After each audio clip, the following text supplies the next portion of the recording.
पिछले 24 घंटों में क्रिकेट जगत में क्या क्या हुआ है ये जानते हैं। इंडिया वर्सेस साउथ अफ्रीका के बीच में जो फोर्थ टी20 मैच होने वाला था इकाना स्टेडियम में, वो रद्द क्यों करना पड़ा? क्या सब लोग मिलकर संजू सैमसन के साथ इनजस्टिस कर रहे हैं? और फिर हम बात करेंगे लियोनेल मेसी से रिलेटेड कुछ अपडेट्स की, और साथ ही साथ जानेंगे कि एसएस सीरीज का तीसरा टेस्ट का पहला दिन किस प्रकार से रहा। एनीवेज, तो सबसे पहले बात कर लेते हैं कि इंडिया वर्सेस साउथ अफ्रीका के बीच में जो फोर्थ टी20 मैच होने वाला था इकाना स्टेडियम में, उसे रद्द क्यों करना पड़ा। लखनऊ उत्तर प्रदेश में इस वक्त विंटर का सीजन चल रहा है, जिसकी वजह से इकाना स्टेडियम के आसपास और इकाना स्टेडियम में बहुत फॉग थे, और इकाना स्टेडियम में इतना धुंध होने के कारण और प्लेयर की सेफ्टी को मद्देनजर रखते हुए फोर्थ टी20 को रद्द कर दिया जाता है। लखनऊ के इकाना स्टेडियम में शाम से कोहरा इतना था कि खिलाड़ी और अंपायर मैदान पे चीजें ठीक से नहीं देख पा रहे थे, और अंपायर के द्वारा पहला निरीक्षण 6:50 पे किया गया, दूसरा निरीक्षण 7:30 पे किया गया, तीसरा निरीक्षण 8 बजे किया गया, चौथा निरीक्षण 8:30 पे किया गया, पांचवा निरीक्षण 9 बजे किया गया और छठवां निरीक्षण 9:25 पे किया गया। फिर उसके बाद मैच को रद्द कर दिया गया। एनीवेज, तो बात कर लेते हैं शुभमन गिल के बारे में। तो ऐसा रिपोर्टेडली बताया जा रहा था कि 40-20 से पहले जब वो अभ्यास कर रहे थे तब उनके पैर के अंगूठे में चोट लगा था, जिसके कारण वो चौथे और पांचवें टी20 से लाइकली बाहर हो सकते हैं। और यदि शुभमन गिल चौथे टी20 से बाहर होते तो संजू सैमसन ओपनिंग करते अभिषेक शर्मा के साथ, लेकिन धुंध के कारण ये मैच ही नहीं हुआ। एनीवेज, तो बात कर लेते हैं कि संजू सैमसन के साथ इनजस्टिस क्यों हो रहा है। पहले तो उन्हें टी20 के 11 में जगह नहीं मिल रही थी, और जब मिलने की संभावना थी तब ये मैच ही रद्द हो गया। Hard luck for Sanju Samson. तो चलिए अगली अपडेट के बारे में बात कर लेते हैं। हम लोग बात करने वाले हैं लियोनेल मेसी के बारे में। तो लियोनेल मेसी का इंडिया टूर एक तरफ और वनतारा का टूर एक तरफ। लियोनेल मेसी अनंत अंबानी के साथ वनतारा में पूजा पाठ करते हुए नजर आए और ओम नमः शिवाय हर हर महादेव का जाप करते हुए भी नजर आए। जय माता दी,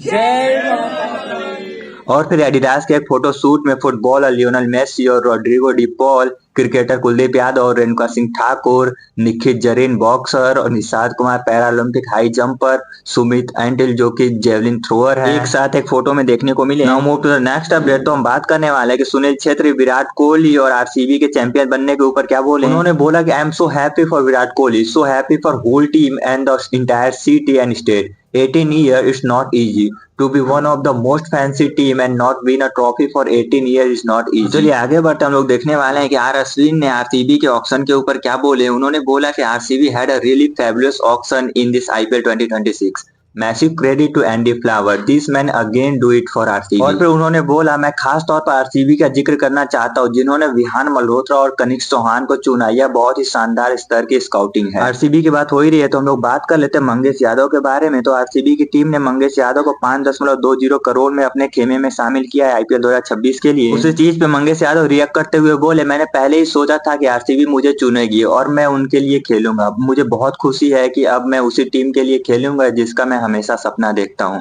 और फिर उन्होंने बोला, मैं विराट कोहली सर के साथ खेलने के लिए बहुत उत्साहित हूँ। उनके ऑरा के साथ साथ रजत भैया और वैकी भैया भी टीम में हैं। एनीवेज, तो अगली आईपीएल अपडेट की बात कर लेते हैं। हम लोग बात करने वाले कि आकाश अंबानी ने जब क्विंटन डिकॉक के लिए बीट किया था उस पे ऊपर बोले, अगर आपने देखा होगा तो क्विंटन डिकॉक के लिए हर ऑक्शन में बोली लगाते रहे हैं जब भी वो उपलब्ध रहे हैं। पिछले साल भी हम केकेआर के खिलाफ उनके लिए बोली लगा रहे थे।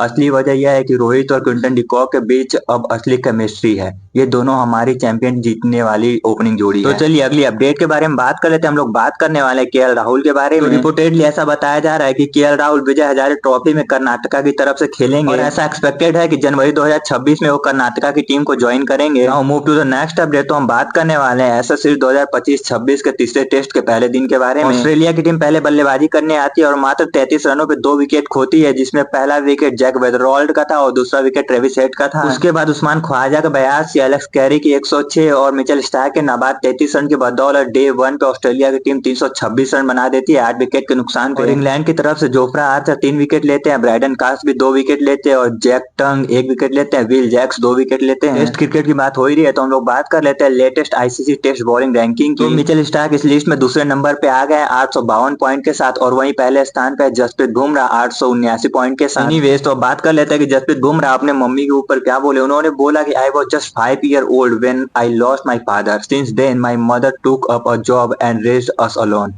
But she never forced me to become an engineer or doctor. Now move to the next update। तो हम बात करने वाले हैं कपिल शर्मा शो के बारे में। तो इस शो में क्रिकेटर वीरेंद्र सहवाग, युवराज सिंह, मोहम्मद कैफ गए थे। होपफुली कि ये एपिसोड जल्दी ही रिलीज हो और क्रिकेट फैंस देखे इसे। तो चलिए अगली अपडेट के बारे में बात कर लेते हैं। हम लोग बात करने वाले हैं सैयद मुश्ताक अली ट्रॉफी के बारे में। तो आज के दिन खेला जाएगा इस टूर्नामेंट का फाइनल मुकाबला, जहां हरियाणा के सामने होगी झारखंड की टीम। आपको क्या लगता है कि कौन सी टीम सैयद मुश्ताक अली ट्रॉफी 2025 का ट्रॉफी लेके जाएगी? Thank you so much for watching. Please like the video and subscribe the channel और आप हमारे टेलीग्राम चैनल को भी ज्वाइन कर सकते हैं, जहां आपको मिलता है क्रिकेट अपडेट, क्रिकेट प्रेडिक्शन और मेरा पर्सनल ओपिनियन।